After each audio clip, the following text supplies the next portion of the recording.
Well, what's up, everybody? It's Chad. We're back again with another episode of Hashtag Grassy Logic, the second take that we're doing this. Today, I have a really good guest with me, JJ Holmes. Thank you so much for joining me today, JJ. Thank you for having me. Of course, man. You bring a unique perspective into the industry, but I won't, speak for yourself. I'll let you introduce yourself. So go ahead and please, give us a whole spiel of yourself and, what you do. All right. I'm JJ Holmes. I'm a native of Colorado, transplanted to Arizona, and right before Colorado went legal, and decided to jump in with both feet into the cannabis industry, even though I didn't know anything about it as it relates to consumption. So I've learned I won't use a cuss word on here, but I've learned a lot. It's the internet. You're okay, JJ. I'm okay. All right. I've learned a buttload of information that I hadn't had previously. And a lot of it has been great. And having conversations around the cannabis plant has led into the business that I own in Lovington. Nice. Yeah. And what's the name of your business? It is called Loving Bud Dispensary, which is, it's a play off where we're located in Lovington, New Mexico, right near the border there. And we also have a farm called LB Farms, which is Loving Bud Farms. And so we do wholesale manufacturing as well as dispensing. Cool. So you guys do the whole array of things. And being in that area of New Mexico, you kind of have to. Like certain areas like Sunland Park or like Albuquerque and stuff, or even here in Cruces, you can get away with other things. But over there, you kind of have to rely on yourself more than anything, because it's harder to get product down there sometimes, right? Yeah, it's hard to get anything down there. Yeah. That ranges from getting contractors to do work for you, renting tools. I mean, it's rural and it is challenging, but we are making our way through it for sure. Yeah. I had one of the girls from JAL on, a few months back, and the same thing. Contractors have she has a hard time getting contractors out there. No problem getting customers, but getting contractors and people to help and do stuff like that, is where you have the hard time in getting product. But for some reason, the customers just find you. They know where we are. And, as you said, though, it's just everything else, all the other things that you need to function as a business. It's not impossible, but here, living in Arizona and managing there, it's light years different as it relates to being able to get help, I'll call it. Yeah. And then jumping between both, and being that part of the state is so rural, that's the other challenge too as well. I grew up in a, considered rural area of New Mexico, and, it is hard to get, services and other things into that part. And I don't think that certain hubs of the state actually recognize that a lot of the times, especially Albuquerque and Santa Fe. They don't even realize that's an issue until you bring it up to them. It's like, I can't even get contractors down here. And they're like, what do you mean? It's like, well, it's in the middle of nowhere. Right. So that's great that you're able to, figure it out in the end. It's just unfortunate that, it makes it harder. And of course, finding good help these days is hard all around, coming from contractors to employees to, just someone answering your question when it comes to the government. It's hard to, kind of find that help. But when you get it, man, it's game changing. So, I hope that on that front, it's not that bad for, over there and everything, because, it's just as hard over here, finding all that, the good help and all that stuff. So before I really kick off to your background of the store and everything, I want to jump back and, really get to your background of where your cannabis, not usage, but support really started. When did you really start getting interested in cannabis use, I guess in general for, overall health? Yeah, because I'm a former athlete, so cannabis was taboo for us. Me being a college athlete at the University of Colorado, one of the things they tested us for was cannabis. So we had to stay away from it and stay away from folks that had it, because the old saying of a contact high can give you a contact failed test. So we stayed way far away. And it just we were given all of the negative connotations associated with cannabis, and weed is what we called it. And it took a while. Once I saw that Colorado went legal, my home state, that's when I started doing a bit more research, because it was just such a booming industry. So the more I deep dove into it, it started to shed light on all of the benefits that we never even thought of. Yeah. And so most of those benefits I've been able to see occur with a lot of either old teammates or friends of mine that played football or NFL football, to be more specific. Especially, yeah, for sure. That's And a different level. Oh, it is. It is, because of the injuries they deal with. I mean, you've seen them. They've got mangled hands. Their knees, their hips are bad. I'm fortunate that Playing with the club because they have a cast. yeah. And the pain associated with that, and the anxiety and the concussions. I mean, there's so many uses that we found with this cannabis plant that these guys are able to stay away from big pharma and not get addicted to some of the drugs that have been prescribed for them. And I've got some really good friends of mine that we play golf every week. And before they got the cannabis introduced into their system, they weren't playing anything. They were sitting on the couch and, watching the days go by. And so I've really seen how this therapy, I'll call it, of this plant has created really positive attributes for people that are in pain. And now, as we own a dispensary, I see a lot of cancer patients. I see people come from all walks of life that just do not want to deal with the pharmaceutical industry and dealing with what kind of addiction that may cause or the side effects. So I'm really excited about the future of the industry. I just want to make sure that I'm setting my company up to participate in it, because it's a tough process out there right now. Oh, it is, and it's going to be like that for a while until the federal government figures out. We'll still have a while. We're really going to have a rocky road with all the different laws and different things going on in the other states and stuff. So yeah, it's going to be a while, but I'm glad that you're able to stick around with us and give us that unique perspective, because I'm sure you see other college athletes come through sometimes now. Have you seen any come through your store? Oh, absolutely. I mean, It's daily. And like I said, it's not just college athletes. Yes. It's people with ailments, arthritis, somebody had a Elderly. surgery. Yeah. And I have a great percentage of my customer base that are elderly.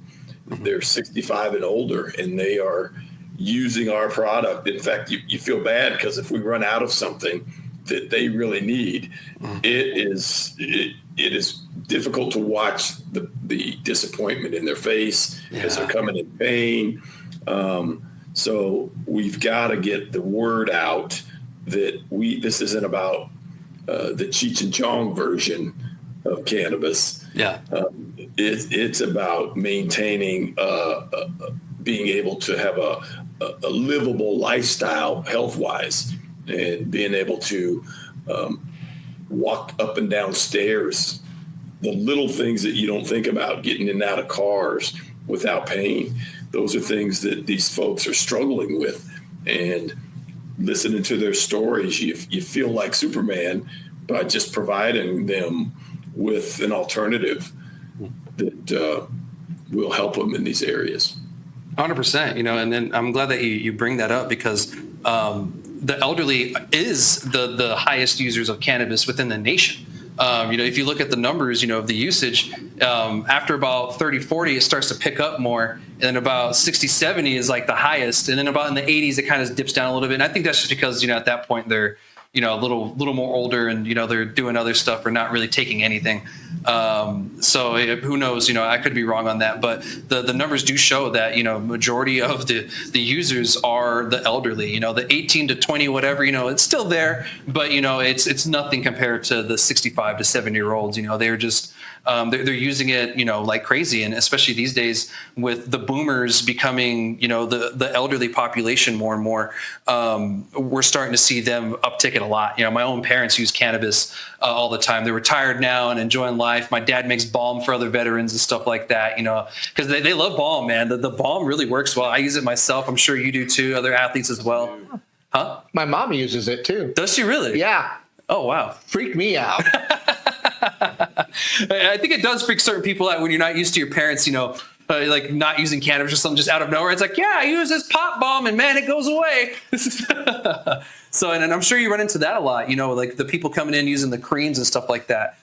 Because that's one of the great things about the industry's innovation is the methods that we're using to introduce it into our systems. You're talking about the bombs, you talk about the gummies, you talk about the vapes, and then just flower. And one of my close to my heart inventions is I want to do it where we use it for cocktails in liquid, and it's already there, but it's not at the level I want to do it at. But getting it in your system has been great for somebody that really isn't crazy about putting smoke in their lungs or drinking it. The gummies where you don't even taste it. It's in your system and you feel the effects, and there's just so many different ways that you can get there. Yeah, and I love that you brought that up because, we can medicate, without having to smoke. We made smoking the devil in the 80s and 90s, and to be honest, smoking anything isn't good for you. My doctors tell me that all the time. You shouldn't be smoking anything. The way that you should be consuming cannabis is non-combustible, and that's fair. And to be honest, there's going to be a time in our future where smoking is always going to be there. Don't get me wrong. People are always going to smoke cannabis, but the majority usage of cannabis consumption is going to be pulling away from that, I feel, in the future. And it's not going to be reliant on it as much as it is today. Even when you go to the lounge, sometimes it's a little bit too much, to be around that much smoke. And sometimes it's like, man, okay, I kind of get it, but you have the option of the one that I go to in Sunland Park anyway right now. You have the option of getting a mocktail, a drink, or ordering a food, or something else in that. And whenever I go, I get a red beer. They have 0 alcohol beer. I didn't know they did that. I thought all of the near beer that they had was a small percentage, but I guess they have 0%. And so they figured that out, and now they make like red beers, or they can serve you a beer with some cannabis infused in there because they use hash rosin, so it's not just THC. It's like a full spectrum kind of thing, so you get the full effect and everything. So I'm with you on that. Especially with the drinks. Edibles are a huge one. You can put it not just in sweets. You can put it in hot sauce. You can put it in salsa. You can make a whole meal, and infuse the whole meal with cannabis if you'd like. And I've had that before, and it's amazing. When they do that. And don't get me wrong, I slept really well too. But, that's something that is totally doable. And I recommend people go that route instead. Like, why not have breakfast and cannabis at the same time? And you don't have to smoke it. You're ingesting it. And I think it's a beautiful thing to go that route. What is your favorite drink, or what is your kind of go-to drink that you would really want to see for cannabis? Mine is an easy one, only because, the risk you have drinking out in public is so high these days. When I was in college, there was no such thing as a DUI. They would send you home. But now it is a vodka soda with lime. Okay. And there's not a huge amount of flavor in that. That's what I'm saying. If I could simulate that with THC, and have the ability to monitor the percentage of intake, no different than alcohol. Yeah, I would love that. Because I love alcohol because I like socialized drinking, but I don't want the hangover. I don't want the impairment. I just don't want all that that's associated with it. And you'll get some impairment with THC as well, but my version of impairment is way different than what alcohol provides, at least how it reacts in my body. 100%. I'm with you on that too. Being a veteran and everything, they promoted drinking like crazy. And so it did no benefit to us whatsoever. It made everything worse, actually. The PTSD, staying fit. It made staying fit a lot harder too. Like we hear the stories of veterans like, I used to run 5 miles hungover. I'm like, well, you weren't supposed to. Just because you did and you could doesn't mean that you should, or that it's good for you or whatever. Your body was just resilient at the time and it was able to do that. And, you probably just drank so much, but yeah, I don't want to deal with that either. The hangovers, the way it makes you feel, all that stuff. So I'm with you on that because I've thought of it. I was a bartender for a long time, so I've thought of it. How are we going to mimic like a whiskey, like a whiskey straight? How are we going to do that? And I have a feeling that the industry will figure that out eventually. But in my mind, I'm like, how are we going to accomplish this? And people with your thinking are the ones that are going to do it because you have the people that don't want to love a flavor, but they want the drink. And that's the reason why we have all these seltzers, popping out everywhere. People want the drink, but not the whole flavor or too much sugar. And I think that's a great point too, because there's too many edibles out there that are just diabetes waiting to happen. And it's because, and I get it, don't get me wrong, a lot of people are trying to mask the terrible flavor that comes with it sometimes if it's not done correctly or something.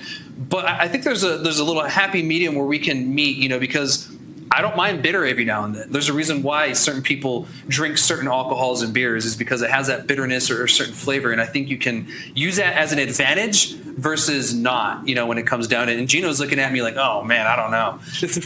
If you want lack of flavor, just kind of mix it with sparkling waters. Because, they have those ones where it's supposed to be like a certain fruit flavor and it tastes like a fruit ran past the can to get the flavor in there. And that's about what it tastes like.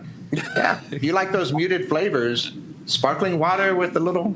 Yeah, that's what I was saying. That's where the alcohol seltzers were coming from. Yeah, exactly. Yeah. What were you going to say, JJ? I'm sorry. What created all these different alcohol drinks was the fact that they were trying to mask what alcohol tastes like. Good point. So that was what everything, cranberry juice and whatever vodka. It was all so we didn't taste the alcohol.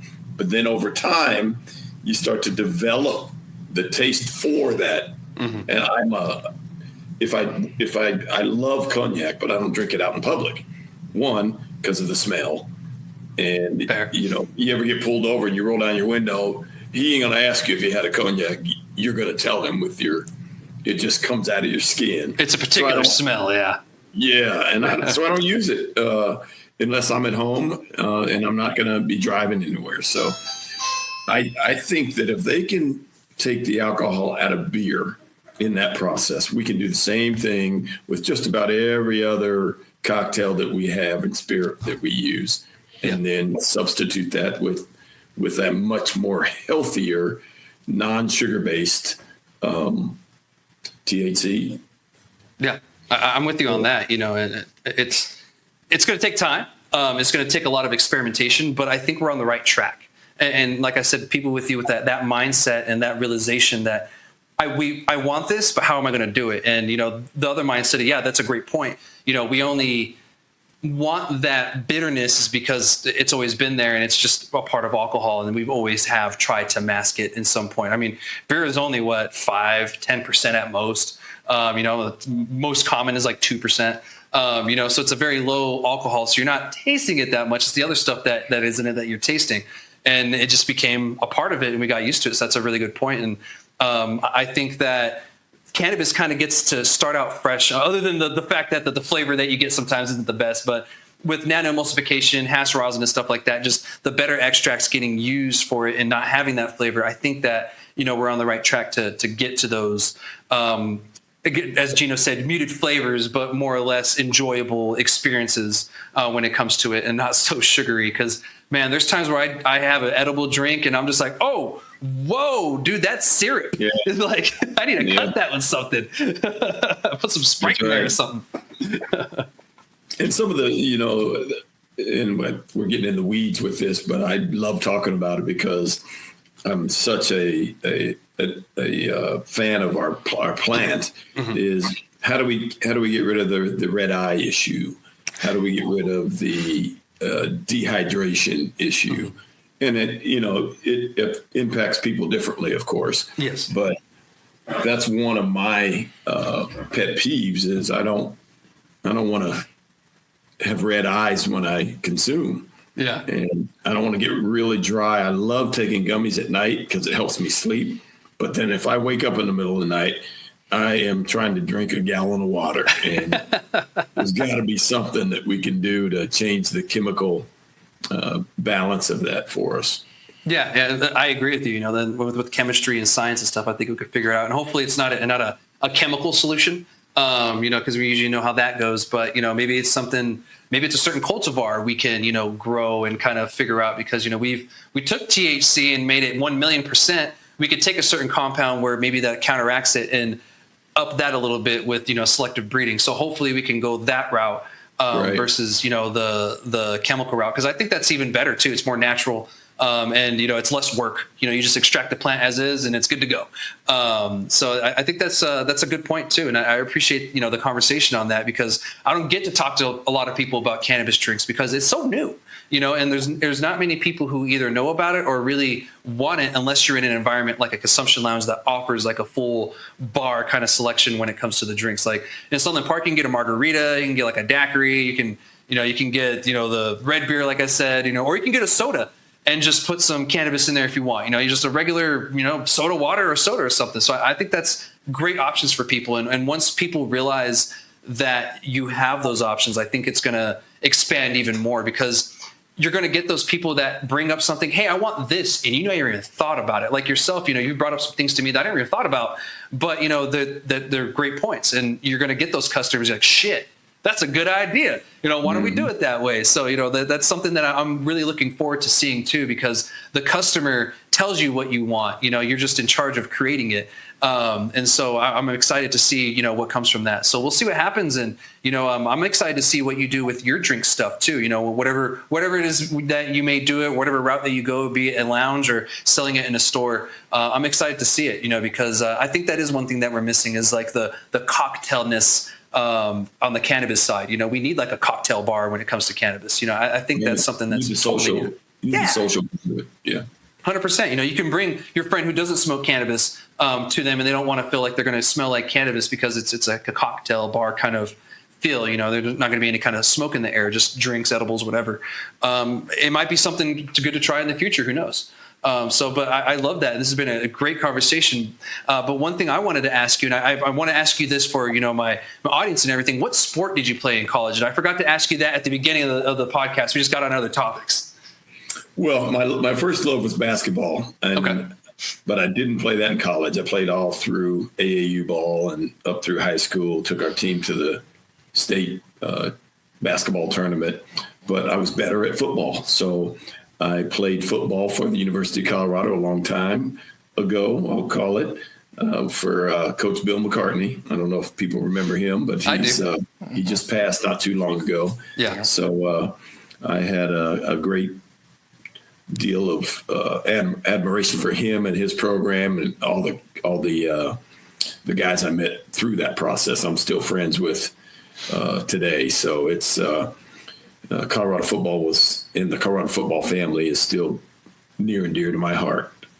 100%. And my family too. My brother went to UC.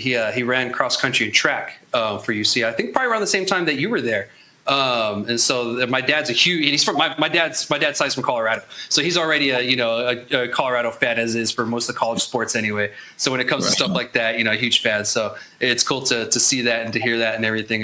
He's not as big as like a CSU fan as he is, everyone else, but he holds that way near and dear to his heart, mostly because of my brother. So, so it was cool to hear that. I'm like, oh yeah, cool. My brother went there, and my brother did go to a couple colleges. Huh? What years did you play? My brother? JJ, what years did you play? I'm sorry, that was Gino's question. I was there from 84 to 87. Okay, definitely not. Yeah. My brother was born in like 85, so.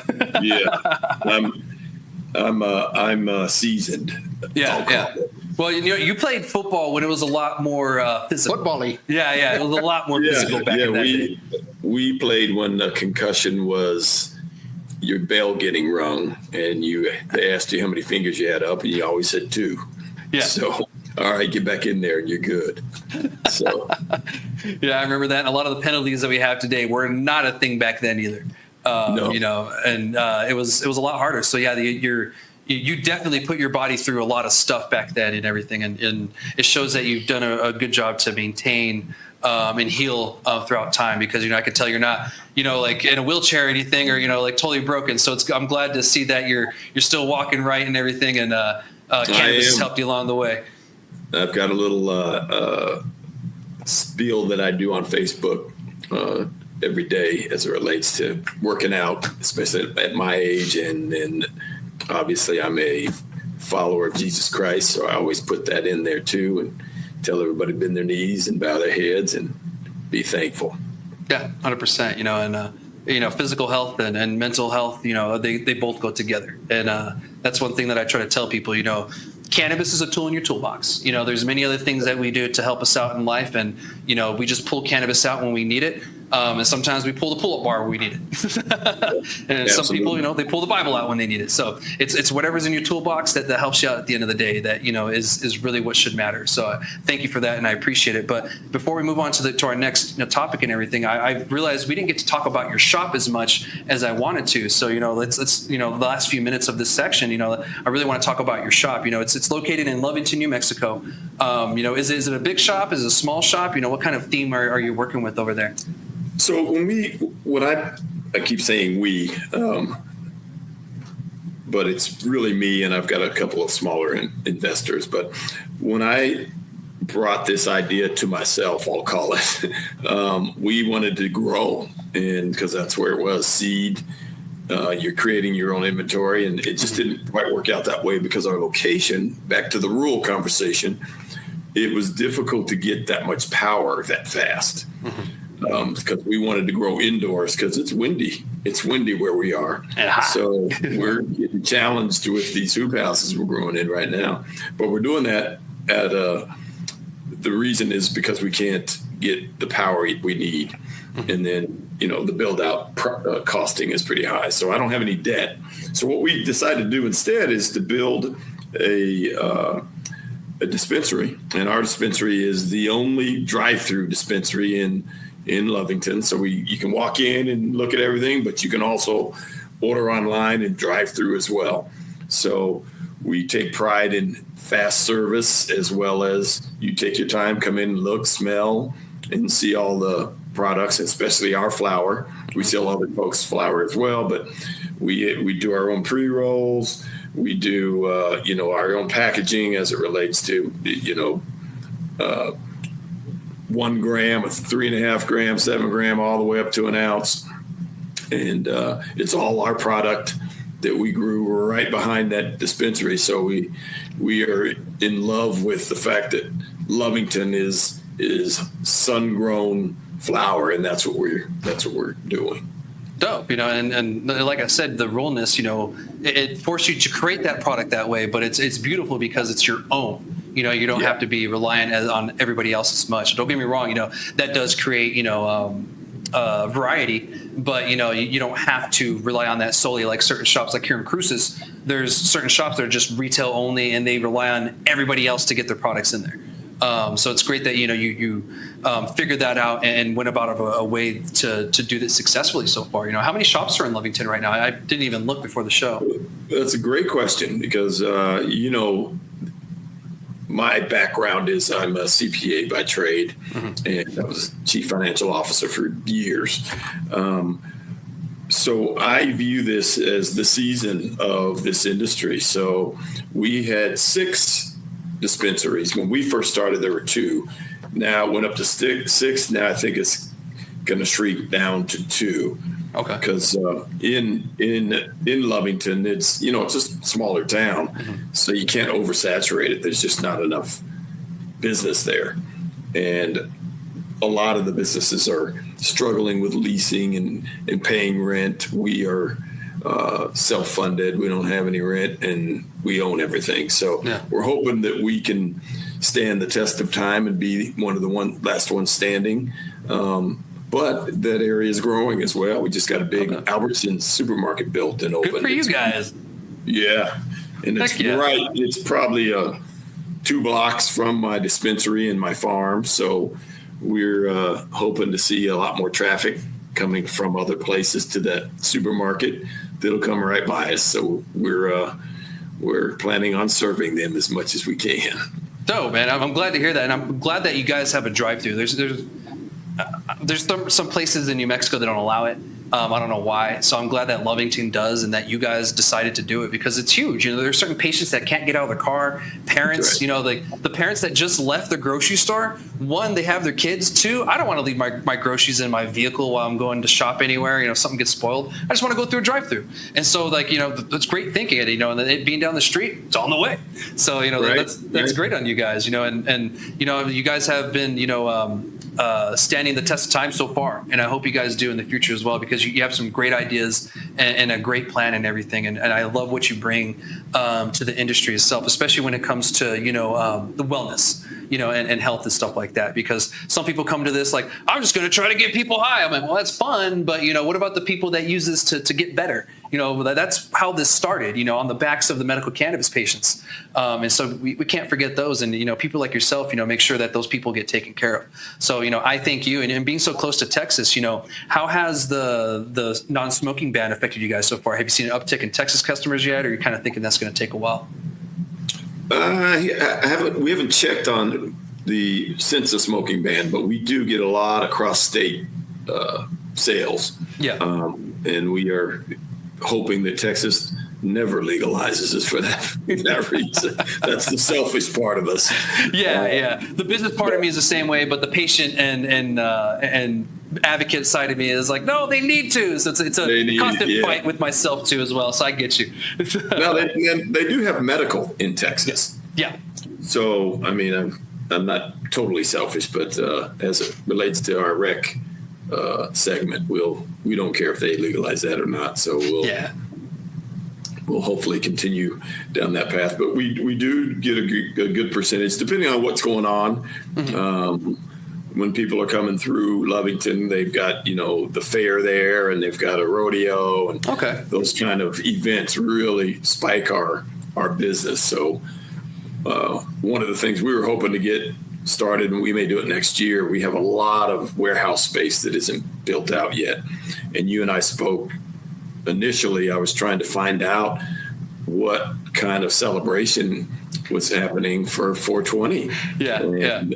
You saved me from purchasing from somebody that was trying to scam some folks, but we are hoping to have one ourselves in this time next year, and bring some food trucks in, and so we'll need your help on publicizing that. We've got a 20,000 square foot warehouse that we can do all that indoors, and we're looking forward to getting some traction with that very soon.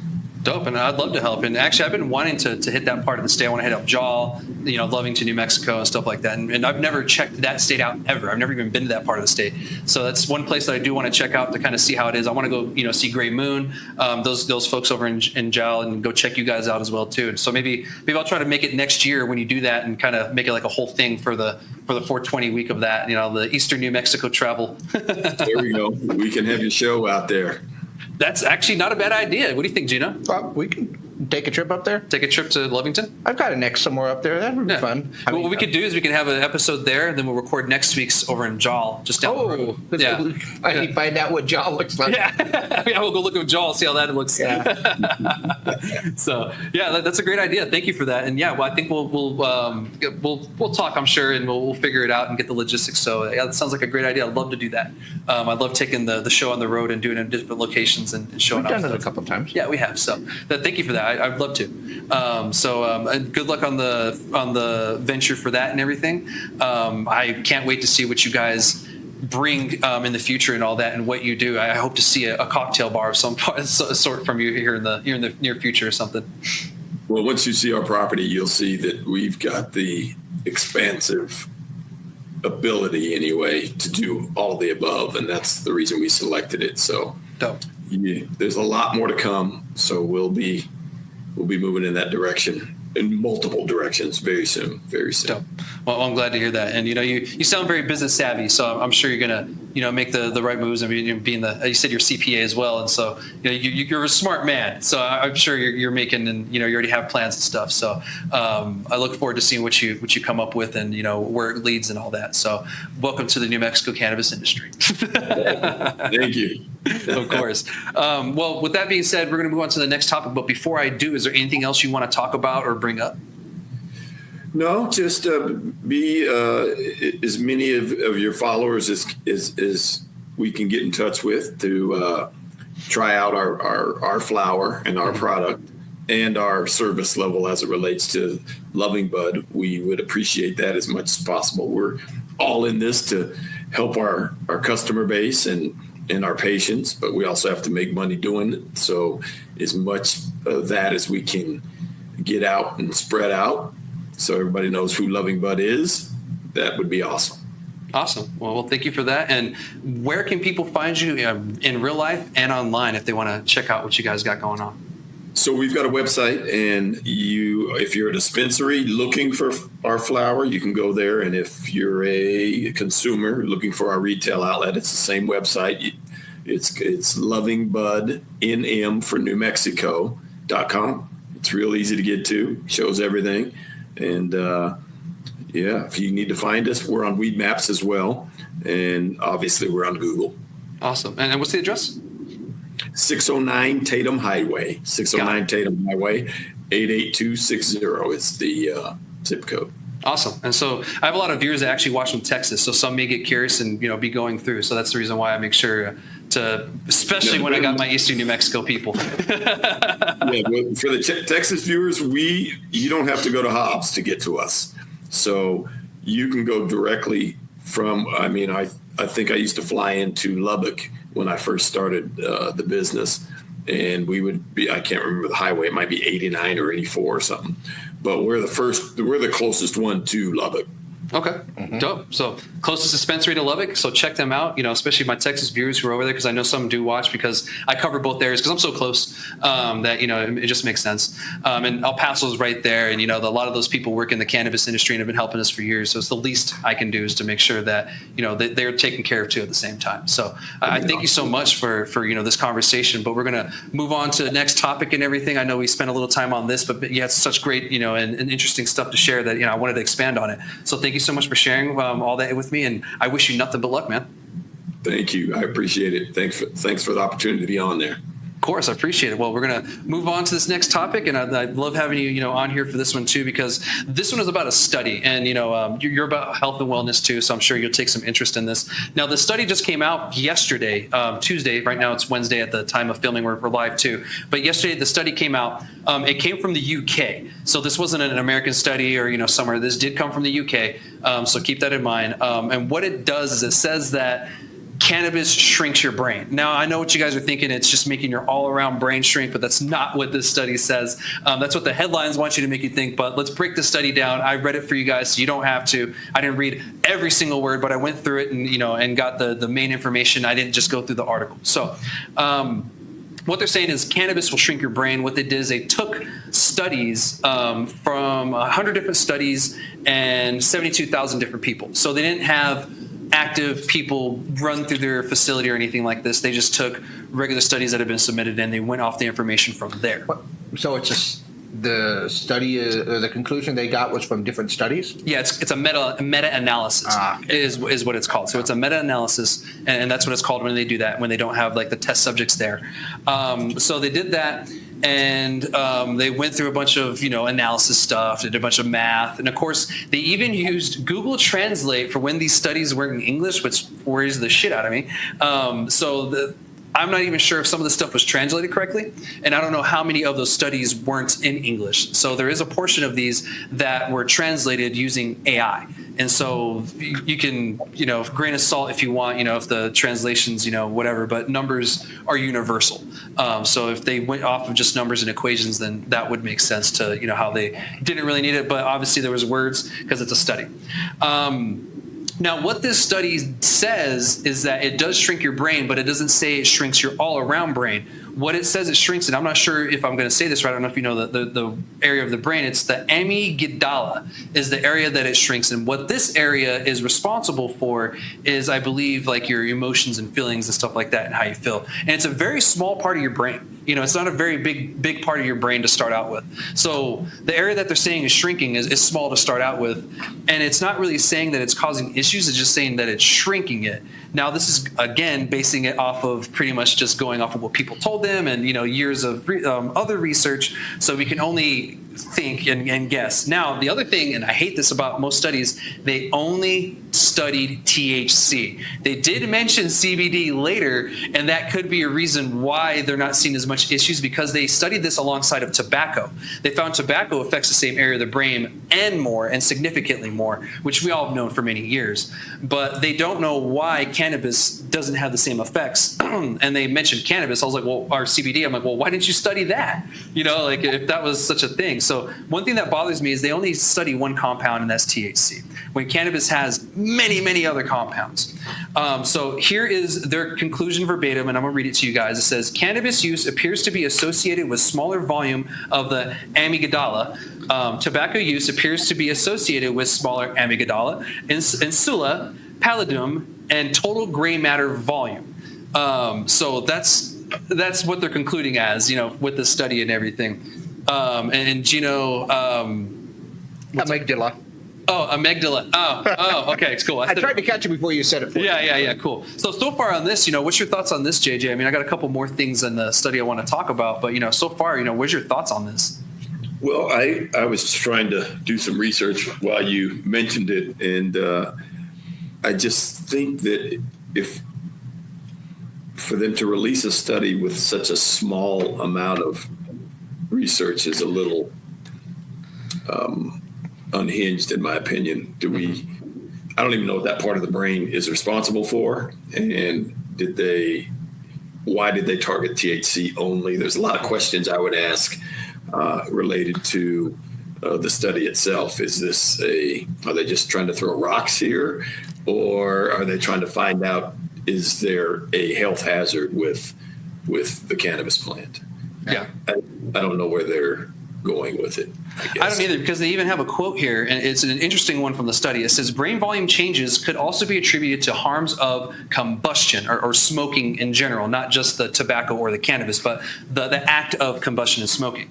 Combustion can cause high concentrations of reactive oxygen species, ROS, which causes oxidative stress and inflammation with an increase of pro-inflammatory cytokines. God, there's some words in here. Words are hard. Yeah, yeah, especially when it comes to medical terms. Cytokinesis leading to neuronal cell death. So meaning that it's going to kill your brain cells, essentially. So we've known that for a long time, and that's why I said that eventually I think that cannabis smoking is going to be there, but it's not going to be the main way that people consume cannabis, because of the fact that smoking in general just isn't good for you. Well, I have a problem with this, not just because they're calling it a study, but it's not really a study. It's more of an analysis. Yeah. Because what you're doing is you're taking an analysis of previous studies and then trusting or hoping that their studies were properly done, that they were not biased in any way, that some of the things that they were doing, like, because one of those studies could have 20 people in it. Yeah. And all they did was, just do smoking. Yeah. In general, just like you said, combustion in general, and not do anything else, because you don't know what any of those studies contained, or even if their methods were properly done to go ahead and get those. And most of these, as far as an analysis goes, because I'm not calling it a study, Chad. As far as the analysis goes, it's like one of the first things I learned in my stats class in college. It's like if you're going to have a statistical study, if you're going to have a study that has to, or some sort of stats or anything that you're coming up with that, the first thing is, what do you want it to say? And that's what you're getting at. Like, what was the point? And then you just kind of focus it to what you want to say, and you bring up those things. It's a lot of way that they do a lot of these things in these different studies and analyses of different things for not just cannabis, but a lot of medical stuff and a lot of other stuff that, they're focusing on getting the answer that they want, not necessarily doing the study properly to get the correct answer, or what science says the answer is. Yeah, because Sorry, I went serious for no, and it was a great point. Yeah, I should have called it a study. It is an analysis. It's an analysis. They studied it, but at the same time, they didn't have actual participants that they found themselves studied, examined, and had them contact them. This, like you said, we don't know if it was done right, who funded it, and to be honest, cannabis changes all the time. I didn't even get into the funding part of some of those things. So. Oh yeah, I think I have some of the funding information on here too, if people are curious about that. Because most of this was funded through grants and the UK government. And so that's one thing that is very important when it comes to, studies or analysis is you want to know who funds it. And this is showing that, they did get a lot of grants and they did get a lot of funding from the government. Now, I don't know the UK government as well as I know my own. So I don't know if those areas of the government are, corrupt in a sense against cannabis or, they're looking for it. So I don't know. But I do know that that's where a lot of the funding for this came from. To be honest, I kind of feel this is like kind of a BS article. Okay, let me rephrase that. This isn't a bullshit article. It's a bullshit way to analyze information. And I think it's very misleading. Yeah. And that's where the bullshit comes from, is there's a lot of misleading information on this. And JJ, I mean, what are your thoughts, on that so far? Well, I mean, as I was doing a bit of research, they talk about it's an association, not proof of direct damage, right? Yeah. And some of the other co-founder causes they list is tobacco, alcohol, sleep deprivation, anxiety, depression, prior cognitive baseline, age.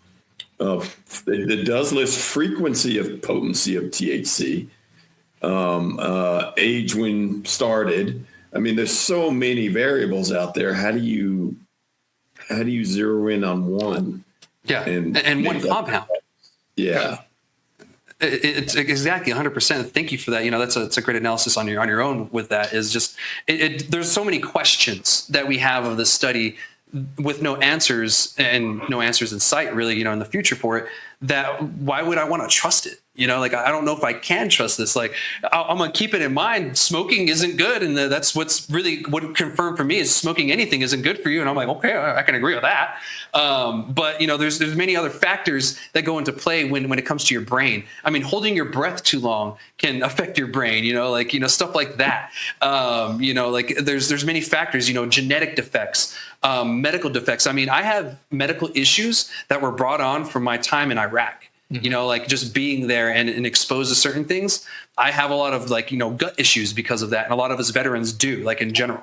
And so, that's a factor that may be in play that we don't know about with certain people. And to be honest, I don't know where these people are from in the study, certain places they could have had whatever wrong in that particular area where that person's from. And that could have led to that too. So, could have cannabis made it worse? Maybe, I don't know, but we don't know that. Well, I can tell you this, that, I know enough about the people that did the study to know that they're just trying to get a reaction out of the headline. Yeah, exactly. Cannabis shrinks your brain. If you want to get somebody's attention, either something's going to go wrong with your brain or you're...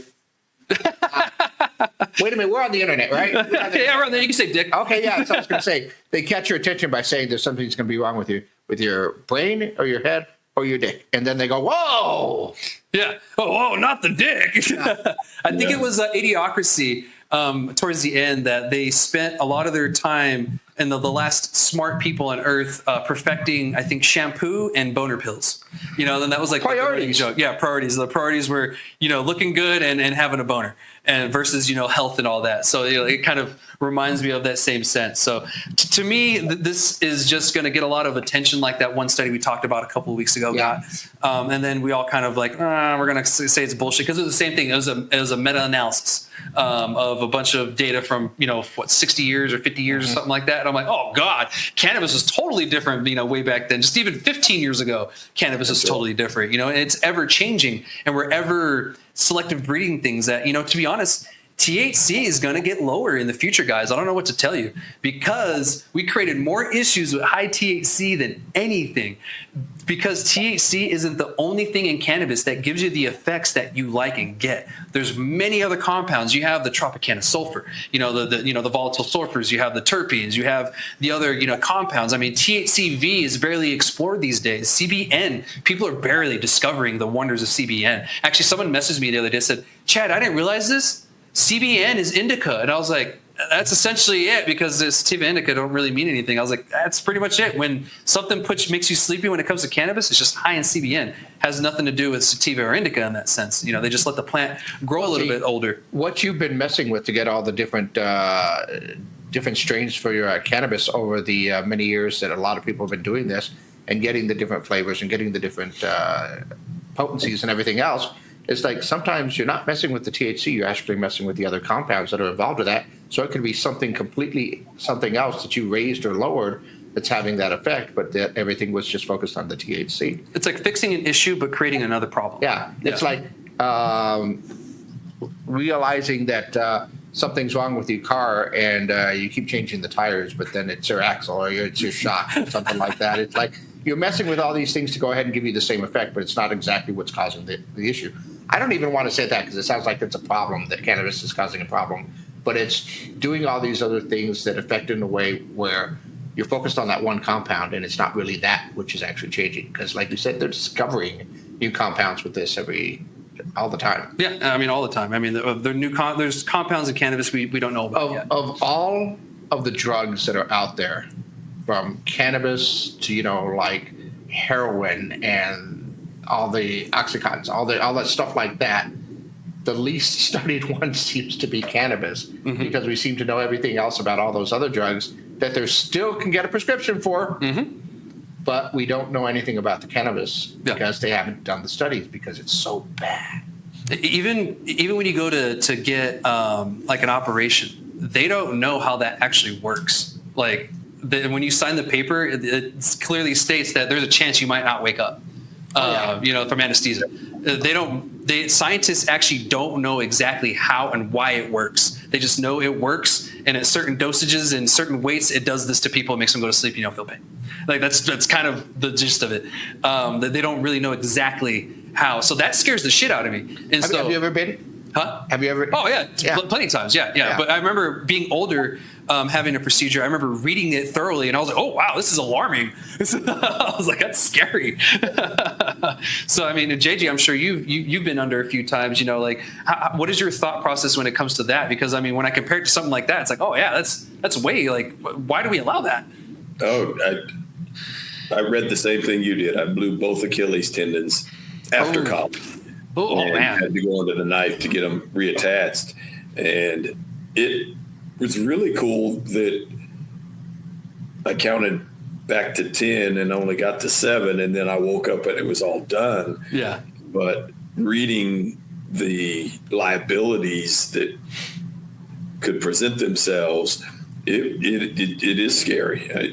When my first son was born, my wife had the spinal tap done, and all of the issues associated with that. And there's just so many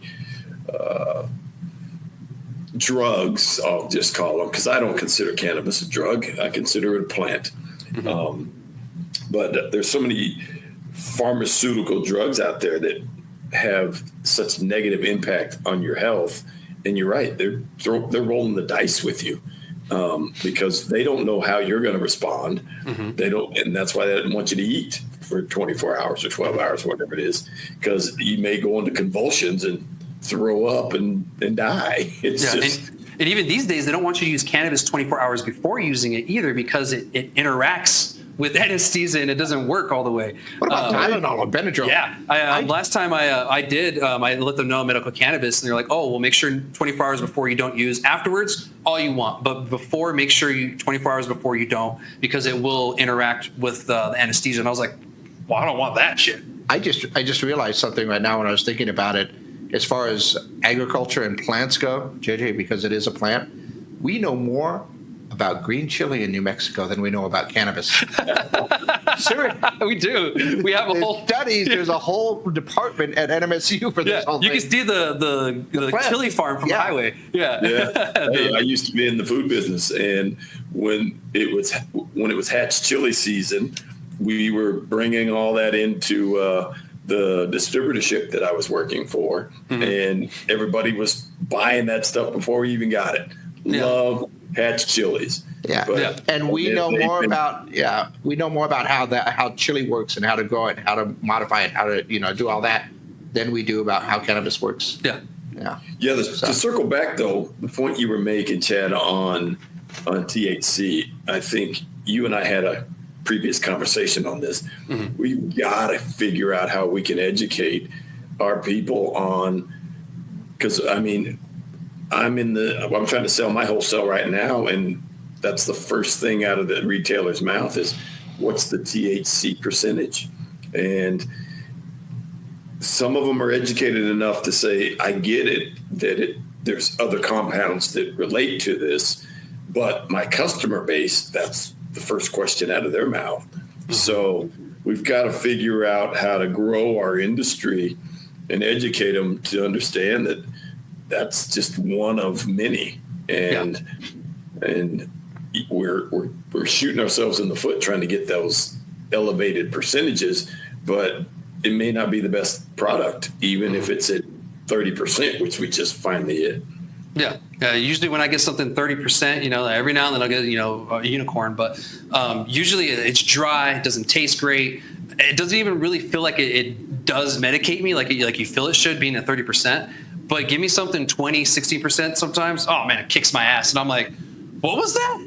Oh man, that tasted good. And I can't even open my eyes. That was great. So we're missing a lot is what I'm saying. And the alcohol industry went through this as well. They went from, trying to have the highest alcohol percentages, and then they realized, actually, we need to bring that down and add flavor. The wine industry is a really good example. They were trying to get really high alcohol, ABVs, but then they realized, it's actually better when you have flavor in there and notes, and doesn't have to be high alcohol, but as long as it has that flavor, people will like it. And sure as shit, wine mom is a thing for a reason. Whiskey snobs. Yeah, exactly. Whiskey snobs the same way. That's a total different flavor. Yeah, but the same way. Same thing. It's more about the flavor. You used to see the old cowboy movies when they poured a shot of whiskey, and it looked like they were going to go into convulsions to take the shot. Now, I mean, you have sipping whiskeys that they're a lot smoother. They taste good. It's just evolved, and cannabis has got to be the same way. We've got to get the THC out of the forefront and promote the other compounds. I agree. And, it starts at education. I've told you about the pamphlet before, and I've talked about it on the show a few times. And that's one way that we're going to do it is educating the customer that way, making sure that the bud tenders are educated too. Don't get me wrong. You have the customers that walk in, they don't give a shit. They just want to get whatever they want and leave. But that's not majority of the customer. The majority of the customer, it's honestly mixed. I don't think there is a majority or whatever. I think there's a good portion of people that want to learn about cannabis. There's a good portion of people that don't know anything about cannabis, but they're willing to learn. And then, of course, you have the percentage of people that don't give a fuck. They don't give a shit what it is. They just want the weed. And then you have the people that don't know anything about cannabis and they still don't care. So you have these different categories, and there's other categories in between that too. But there's enough for us to do work somewhere. And the people that do want to learn, they're usually the ones that teach their friends around them. So eventually they will get to that customer that doesn't give a shit. But it starts with us doing our due diligence to make sure that the customer knows exactly what's going on whenever, we're in the store and everything. I hit this right here and it caused, there we go. Yeah. And whenever they're in the store and they're trying to buy something from us, because it's up to us to tell them what's good. And don't get me wrong, we can't tell them what they want, but if they're asking, we might as well tell them what's good. It's up to them to buy it. And who knows, maybe on the 10th visit, they'll get a wild hair up their ass and, you'll be able to educate the shit out of them and blow their mind, but don't ever give up is what I'm trying to tell people is just don't stop trying. The moment you stop trying is a moment that we get stuck in this little hallway where we're just looking at, just THC. Yeah. There's many other doors in that hallway that we could be going through. And we just decide to just keep going down the same hole. Well, you brought up the wine mom. You know, if somebody's looking for a good wine, they're going to have a preference. They're going to have a taste. Yeah. And the sommelier is the one that's going to go, well, do you like this or try this because this has this and that? And I think you're right. I think it starts, at least in the retail business, it starts with the budtenders. Yeah, 100%. I agree. But that's all I had for that one. Do you guys have anything else before we move on to our very, very last topic? I know this episode got a little long, but one more topic. Okay, I'll edit later. I don't have any more jokes. So. Okay, what about you, JJ? Got anything? I'm good. Right. Thank you. Cool. I appreciate you sticking around with us too as well. But our last topic today, guys, I'm going to try to keep this one quick because I know this episode's been a little bit longer, and I have been keeping you guys updated on the Texas stuff that's going on. So the last episode or the episode before, I told you guys that the ban went into effect in Texas for the smokables and stuff like that. And JJ and I briefly, mentioned it and everything, talking about, customer base and stuff like that. However, it looks like the advocates in Texas, and I will give the advocates in Texas a lot of credit. They are fucking amazing. Like they do way more than what we've done here in New Mexico advocacy wise. And I've been an advocate this whole time. It's just, I'm one of few people that actually do shit. But in Texas, there's a lot. Like when I went there to the legislature and I met all those advocates, I was just blown away how passionate they are, how organized they are, and how on the government's ass they were and are. Like it just blew my mind. They defeated the legislature 3 times. Like we've never even done that here in New Mexico. And that's the Texas legislature. That's not just like any legislature, in the state, in the nation. That's the Texas one. That's a hard legislature to beat. It helped that they had the governor backing. The governor wanted regulation, not, banning it and stuff. So that helped a lot, but they're doing work. So they did file a lawsuit, the advocates and the businesses in Texas. And this lawsuit is stating that the overseeing agency that made the rule to ban the smokables overstepped their authority because the state legislature says THC is capped at 0.3% THC, no THCA or THCV or anything like that. So they're challenging that they can't make this rule because in the legislature, in the law, it states that, and they're changing or trying to change the law when they don't have that authority, which is a decent argument, to be honest. I'll give them that. That is actually a very good argument, and we'll see if it holds up in court. But it's Texas, so we'll see. Government. Yeah, and I got curious, and there was another article when I was looking up this story, and it was talking about an El Paso shop owner. And to be honest, I didn't realize that El Paso had a lot of like the Texas, hemp style shops, but I guess there was. And he said he's going to lose about 90% of his customer base because of this, and actually a lot of his product is having to come off of the floor because of this ban. And I was thinking about, I was like, that's interesting. You have El Paso right next to Sunland Park in New Mexico, but people still chose to stick in Texas and get those products.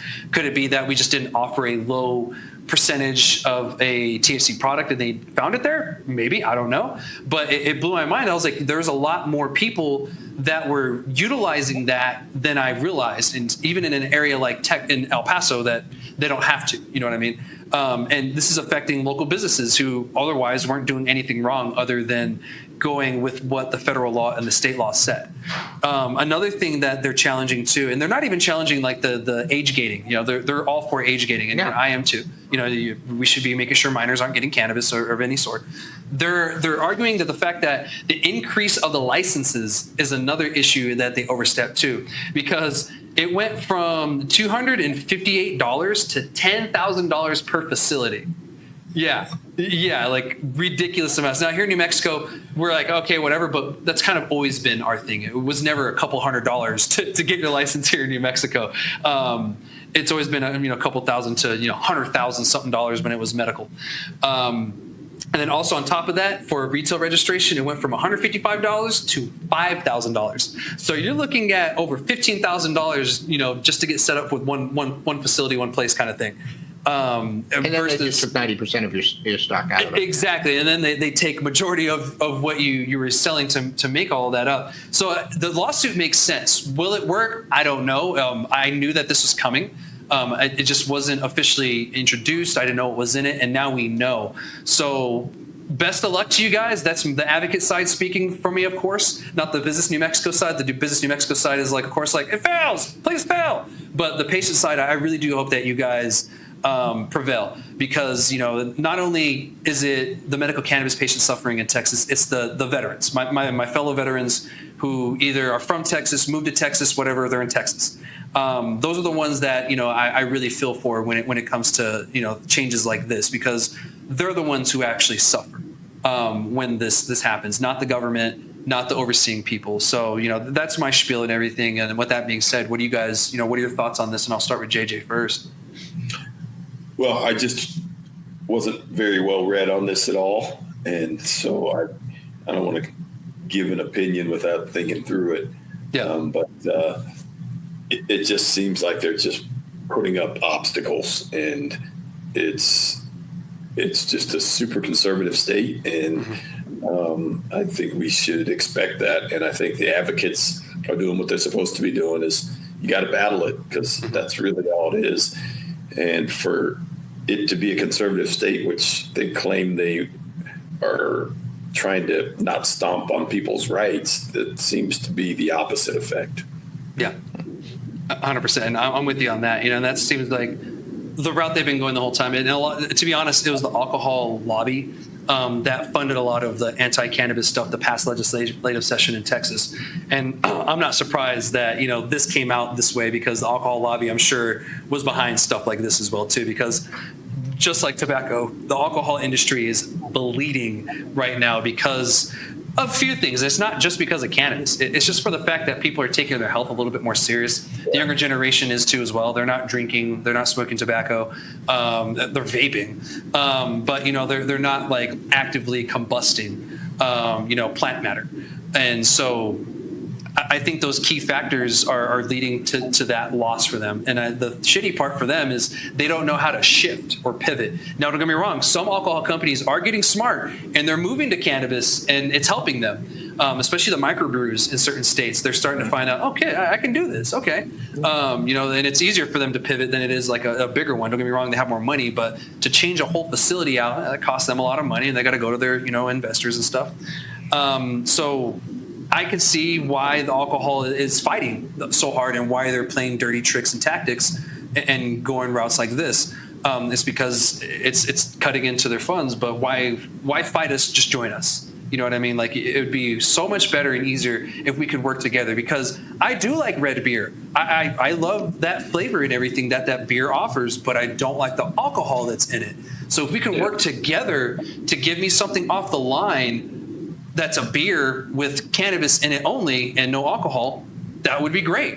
But instead, we're running into stuff like this. We could be like this. Instead, it's like this. And I hate it.